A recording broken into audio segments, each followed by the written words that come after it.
എല്ലാവർക്കും നമസ്കാരം. ഞാനൊരു പുതിയൊരു ചാനൽ തുടങ്ങിയിട്ടുണ്ട്. ചാനലിന്റെ പേര് നിലപാട് PKV.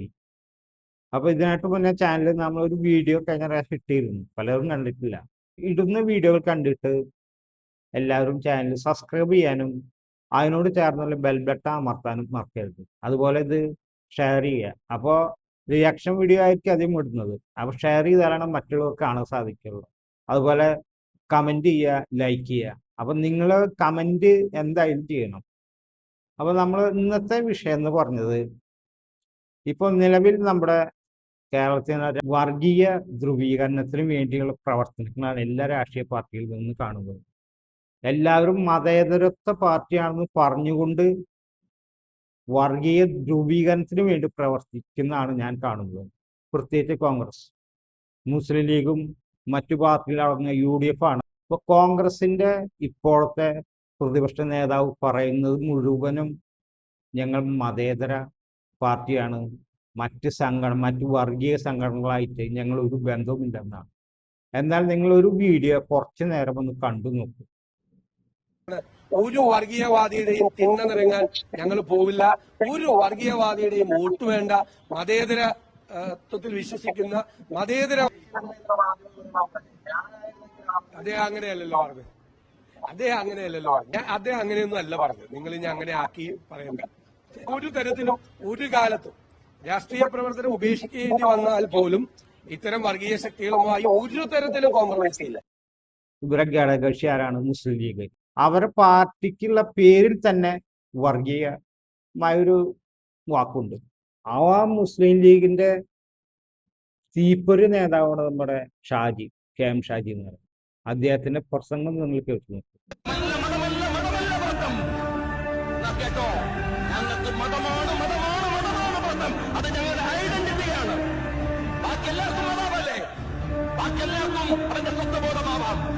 എന്നാൽ കൊക്കിലെ ശ്വാസം നിലക്കുന്നവരെ മതം തന്നെയാണ് ഞങ്ങളുടെ വിശ്വാസത്തിന്റെ അകക്കാമ്പ്. ഞങ്ങളെ മനുഷ്യരാക്കിയത് മതമാണ്.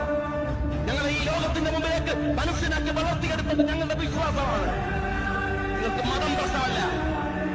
അവർ സാമുദായിക പാർട്ടിയാണോ അതോ മതേതര പാർട്ടിയാണോ? കൂടാതെ ജമാഅത്ത് ഇസ്ലാമി എന്ന സംഘടന മതേതര സംഘടനയാണെന്നാണ് നമ്മുടെ പ്രതിപക്ഷ നേതാവ് പറയുന്നത്.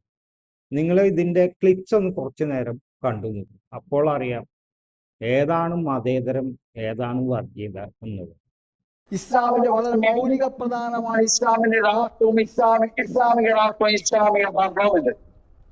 ആരാധനാ കർമ്മങ്ങൾ പോലും അതിനെ പൂർണ്ണതയോടെ നിർവഹിക്കണമെങ്കിൽ ഇസ്ലാമിക രാഷ്ട്രവും ഇസ്ലാമിക ഭരണകൂടവും ഉണ്ടാവേണ്ടതുണ്ട്. ആരാണ് നമസ്കാരത്തെ പ്രവർത്തിക്കുന്നത്? ഇസ്ലാമിക രാഷ്ട്രത്തിന്റെ ഭരണ ഖലീഫയാണ്, അല്ലെങ്കിൽ അദ്ദേഹം നിശ്ചയിക്കുന്ന ഗവർണറാണ്, അല്ലെങ്കിൽ അവർ നിശ്ചയിക്കുന്ന ഉദ്യോഗസ്ഥനാണ്. നമുക്ക് കോൺഗ്രസിന്റെ ചരിത്രം നോക്കുകയാണെങ്കിൽ ഇന്ത്യയുടെ ആദ്യത്തെ പ്രധാനമന്ത്രി ആരായിരുന്നു? കോൺഗ്രസ് നേതാവായ നെഹ്റു ആയിരുന്നു. എങ്ങനെയാണ് നെഹ്റു ആദ്യത്തെ പ്രധാനമന്ത്രി ആയത്? അത് നിങ്ങൾ ചിന്തിച്ചിട്ടുണ്ടോ? ആദ്യത്തെ പ്രധാനമന്ത്രിയെ നിശ്ചയിച്ചിരുന്നത് ജിന്നയാണ്. ആരാണ് നിശ്ചയിച്ചത്? നമ്മുടെ ഗാന്ധിജി. എന്നാൽ അതിൽ ഒരു കുത്തിത്തിരിപ്പ് ഉണ്ടാക്കിയത് അന്നത്തെ കോൺഗ്രസ് നേതാക്കളായിരുന്നു. അതില് നെഹ്റുവിനും പങ്കുണ്ട്. അങ്ങനെ ജിന്നയെ മാറ്റിക്കൊണ്ട് നെഹ്റുവിനെ ഇന്ത്യയുടെ ആദ്യത്തെ പ്രധാനമന്ത്രിയാക്കി. ആ ഒരു ഇരട്ടത്താപ്പ് നയമാണ് ഇന്നും കോൺഗ്രസ് കൊണ്ടുപോകുന്നത്. കാരണം എല്ലാ കാലത്തും അധികാരത്തിലിരിക്കുക, അതെന്ത് ഹീനമായ പ്രവൃത്തി കൊണ്ടും അവർ അധികാരം നേടിയെടുക്കുക എന്നൊരു നിശ്ചയദാർഢ്യം അവർക്ക് എല്ലാ കാലത്തും ഉണ്ട്. അല്ലെങ്കിൽ അന്ന് ജിന്നയെ മാറ്റേണ്ട ആവശ്യം ഉണ്ടായിരുന്നില്ല. കോൺഗ്രസ് എല്ലാ കാലത്തും ഭൂരിപക്ഷ വർഗീയതയാണ് അവർക്ക് പ്രശ്നം. ന്യൂനപക്ഷ വർഗീയത അവർക്കൊരു പ്രശ്നമേ അല്ല. അതിനുദാഹരണങ്ങൾ ഇപ്പോൾ വേണ്ട വേദികളിൽ നമുക്ക് കാണാൻ സാധിക്കും. ഇപ്പൊ വെള്ളാപ്പള്ളി നടേശൻ പറഞ്ഞത് മാത്രം വലിയ ഒരു വിവാദമാക്കിയിട്ടുണ്ട് കോൺഗ്രസ് നേതാക്കളും. കൂടാതെ അദ്ദേഹത്തിനെതിരെ ഫത്വ, മുസ്ലിം സംഘടന ഇറക്കുന്ന ഫത്വ കോൺഗ്രസിന്റെ ഒരു ചോട്ടാ നേതാവ് പുറപ്പെടുവിച്ചത്. അപ്പൊ നമുക്ക് വെള്ളാപ്പള്ളി എന്താണ് പറഞ്ഞതെന്ന് കേട്ടാലോ. മുസ്ലിങ്ങളുടെ ഒരു ആഘോഷങ്ങളോ അല്ലെങ്കിൽ അവരുടെ മതാചാരങ്ങൾ നടക്കുന്ന സ്ഥലത്ത് ഒരു കട പോലും അവിടെ തുടങ്ങാൻ സാധിക്കുമോ? ജനാധിപത്യം എവിടെ ഇരിക്കുന്നത്? അവിടെ മതാധിപത്യമാണ്. അവരുടെ മതത്തെയും മതാചാരങ്ങൾക്കും അനിഷ്ഠിതമായി മാത്രമേ മറ്റുള്ള മതക്കാർക്കും ജീവിക്കാനും പ്രവർത്തിക്കാനും സാധിക്കൂ. ഇതൊരു പകല് പോലെ സത്യമല്ലേ? നിങ്ങൾ പറയാൻ ഇവിടെ ഒരു രാഷ്ട്രീയക്കാർക്ക് തന്റെ ഇടമില്ലല്ലോ, ധൈര്യമില്ലല്ലോ. ഈ ബാക്കിയുള്ള കുറ്റം എന്തിനാ പറയണത്? എല്ലാവരുടെ മനസ്സിലുണ്ടത്, എല്ലാവരുടെ മനസ്സിലും അറിയാം. പക്ഷെ പറയുന്നില്ലെന്ന് മാത്രമേ ഉള്ളൂ. പറയുന്നില്ല എന്ന് വിചാരിച്ചുകൊണ്ട് ഇത് ചെയ്യുന്നതെല്ലാം ശരിയാണ് എന്ന് അവർ സ്വയം പരിശോധിക്കട്ടെ. ഇപ്പൊ നമുക്ക് മുസ്ലിം ലീഗിന്റെ ഒരു റാലി കണ്ടാലോ? അതിൽ പറയുന്നത് ഹിന്ദുക്കളെ കെട്ടിത്തൂക്കി പച്ചയ്ക്ക് കത്തിക്കുന്നതാണ്.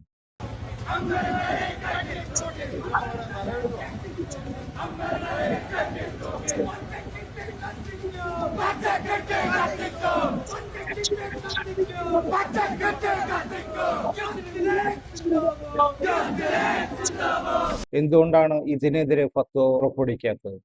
കാരണമുണ്ട്. ഭൂരിപക്ഷ സമുദായാംഗമായ വെള്ളാപ്പള്ളി നടേശൻ പറഞ്ഞത് വർഗീയതയാണ്. എന്നാൽ ന്യൂനപക്ഷ സമുദായാംഗങ്ങളായ മുസ്ലിം ലീഗിന്റെ പ്രവർത്തകർ പറഞ്ഞത് ജനാധിപത്യം. അതല്ലേ അവിടെ നമ്മൾ കാണുന്നത്. അതുപോലെ മുസ്ലിം ലീഗിന്റെ സ്ഥാനാർത്ഥി പട്ടികയിൽ മറ്റു സമുദായാംഗങ്ങളെ നിങ്ങൾക്ക് കാണാൻ പറ്റുന്നു. അവിടെയും വർഗീയതയാണ് എല്ലാ കാലത്തും. ആ വർഗീയത ഇവര് കണ്ടില്ലെന്നെടുക്കും. എന്നിട്ട് മറ്റ് ഭൂരിപക്ഷ സമുദായത്തിലെ ആരെങ്കിലും എന്തെങ്കിലും പറഞ്ഞാൽ അത് മാത്രം വർഗീയതയായിട്ട്, അത് കോൺഗ്രസ് മാത്രമല്ല, മറ്റ് LDFും UDFും ഒരേപോലെ എതിർക്കുകയാണ്. ഇതുകൊണ്ട് ആർക്കാണ് ഗുണം കിട്ടുന്നത്? ഭൂരിപക്ഷ വർഗീയത നടത്തുക പലർക്കും അതിന്റെ ഗുണങ്ങൾ കിട്ടും. ഇപ്പൊ ന്യൂനപക്ഷ വർഗീയത പ്രോത്സാഹിപ്പിച്ചുകൊണ്ടിരിക്കുകയാണ് രണ്ട് മുന്നണികൾ. ഇപ്പൊ നമ്മുടെ വോട്ടെടുപ്പ് അടുത്തുകൊണ്ടിരിക്കുകയാണ്. വോട്ട് ചെയ്യുമ്പോൾ ആരാണ് നമുക്ക് നല്ലത് എന്ന് സൂക്ഷിച്ച് വോട്ട് ചെയ്യുക. UDFിന്റെ കാലത്താണ് മാറാട് കലാപം ഉണ്ടായിട്ടുള്ളത്. അതിൽ ആരാണ് മെയിൻ പ്രതികൾ? എല്ലാവർക്കും അറിയാം. മുസ്ലിം ലീഗ് അതിൽ നിന്ന് പലരും രക്ഷപ്പെടുത്താനും ശിക്ഷിക്കാനും മുസ്ലിം ലീഗിന് അന്ന് കഴിഞ്ഞിട്ടുണ്ട്. വീണ്ടും UDF ഭരണത്തിലേറുമ്പോൾ വീണ്ടും ഒരു കലാപം ഉണ്ടാകാൻ സാധ്യതയുണ്ടോ? നിങ്ങൾ ചിന്തിക്കൂ. കാരണം മുസ്ലിം ലീഗാണ് അതിൽ കോൺഗ്രസിനെ നിയന്ത്രിക്കുന്നത്. നിങ്ങൾ ചിന്തിക്കുക.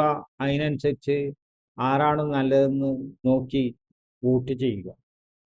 വീണ്ടും നമുക്ക് പഴയ കാലത്ത് പോലെ ജീവിക്കണമെങ്കിൽ ഇവിടെ വർഗീയ കലാപങ്ങൾ ഉണ്ടാകാതിരിക്കാനും വർഗീയ ധ്രുവീകരണം ഉണ്ടാകാതിരിക്കാനും വേണ്ടിയിട്ടാണ്.